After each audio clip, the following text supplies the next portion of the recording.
Hi guys, it's Valerie. I'm gonna give you your weekly resource this week. This week, instead of going over a particular website or organization, we're going to talk about Bible timelines. And if you just Google Bible timelines like I did, you'll see that there are a lot. I don't I don't even know. It doesn't tell me how many search results I have here. But there are so many. Some of them are very simple, as you can see here. Some of them, uh, like the ones over here, are very complex and give a lot of information. Yeah, we'll just scroll down and see. Look, see how simple this one is. It's just Old Testament, New Testament, a couple little divisions, very simple. The one we're going to look at is this one up here. I happen to have this in poster form and as a PDF on my computer. And if you've been in my Sunday school class, you might recognize it. Oh. This is the World History Chart in accordance with Bible chronology. And it gives you world history from creation all the way to, I think it's 2014. Yeah, 2014. Russia invades Ukraine. Right there. Um, So this one, I really like this one for a number of reasons. First is that it gives the the years so that you can see how far we are from Christ compared to how far creation was from Christ. You know, we tend to think we've lived so long, but we've only lived like half the time that the Bible talks about. The Bible covers all this time plus a little bit past Christ. So that's a little bit crazy to think about. I also like it because it has these, I don't know, like spokes here, and the spokes lead to years, so everything within these two spokes happened between 304 BC and 2904 BC. So, like, these people all lived at the same time here.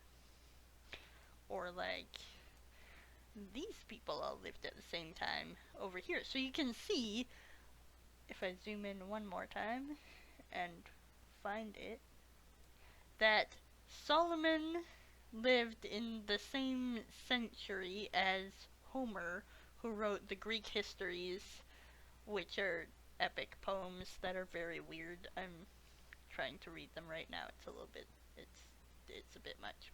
Or for example, Confucius, who was a Chinese philosopher, he lived in the same century as Daniel and Jeremiah and Ezra and Haggai and Zechariah. Yeah. So I really like that. I also like that they overlap, like they show the length of the life. So like Adam, let me just zoom out here. So Adam lived 930 years, and his yellow bar here, that's Adam. Or Noah lived, I can't see the number on that. That's okay. Oh, 950 years.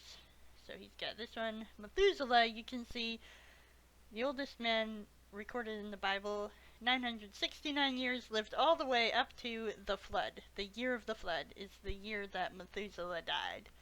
Did you know that? I did not. So, and you can also follow the lineage of people. So all these yellow people before the flood, they are the descendants of Seth here. We have this poor little Abel didn't get descendants. And then Cain in this weird greenish color. There's his descendants.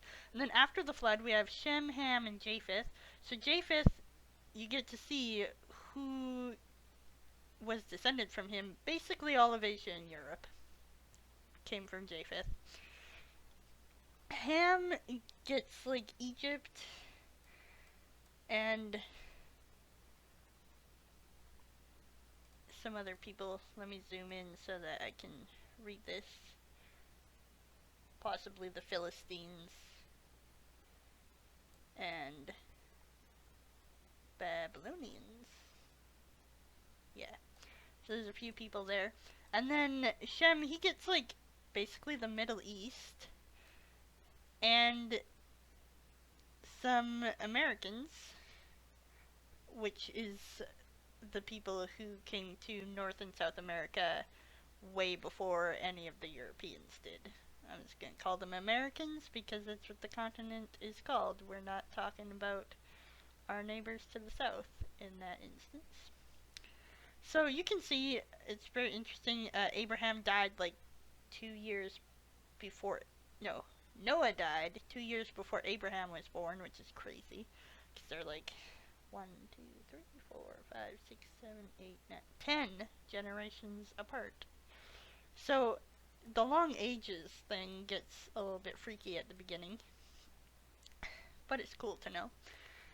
And then we can follow it. So here's Moses. Here they have thick lines here for some of the really important events like the flood or the Exodus or the division of the kingdom.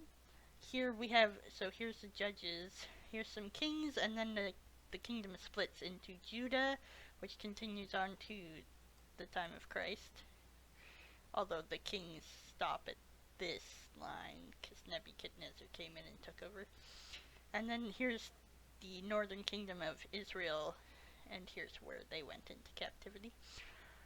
You can also see where the prophets are. You get Joel and Isaiah over here during King Ahaziah. You get Jeremiah and Daniel and Haggai, Ezra, Zechariah. They're all during the Babylonian captivity. I find that very helpful just to find where the prophets existed. And also, like Jonah was a prophet to Israel, while Joel was a prophet to Judah. It just helps with context a little bit there. I think that's all I wanted to say. Oh, the one thing that we have to be careful with when we're comparing biblical history to history that's just being done, where people are like, oh hey, this happened in 2000 BC, and oh hey, this was also happening that was in the Bible in 2000 BC. And the problem with that is that history, as they told me in college, is both a science and an art. So it's a science because there are certain scientific things that you do when you're digging things out of the ground as an archaeologist and or examining documents or whatever the case may be. But at some point you have to take all the pieces and put them together into a story that makes sense. And sometimes the story is correct and sometimes it's not. And future evidence shows us that, oh, there's actually something else that happened. And so the histories of Egypt and the surrounding nations during Old Testament times are very hotly contested, and like you can even see here they have some arrows where they're like, okay, the Hyksos, there's these random people that we have no idea where they came from. They might be here or they might be over here. There's an arrow, or they might be over here. And there's some scholars that actually put the Hyksos way down here after the Exodus, and all these kings are like pushed up to here, and it just gets kind of crazy. So don't put too much stock in saying like, oh, Thutmose the First was definitely the pharaoh of the Exodus, because he maybe wasn't. You have to look more closely into the research to figure that sort of thing out. But in general, it's pretty good. It's mainly just like Egypt and Canaan. The histories of those are a little bit messed up and contested in the scholarship. So that's that timeline. If you don't want a timeline this complicated, if you're just trying to figure out the timeline of Jesus' ministry on earth, for example. You can do it yourself. You can say, okay, this happened, and then this happened, and oh, okay, I see this happened, and you can just do it as you go. And so, if you go to Bible Gateway, which we talked about, I think last week, go to Study Tools, Scripture Engagement, which I kind of talked about, and go to Timelining.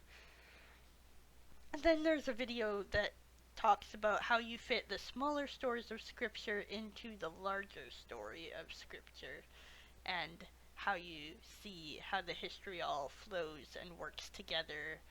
And they also talk about like themes of the smaller stories being shown in the larger story and that sort of thing as well. So, yeah, I hope that helps you guys out. Um, if you have time, look up some timelines on Google and see what kinds of new fun things you can learn about the Bible.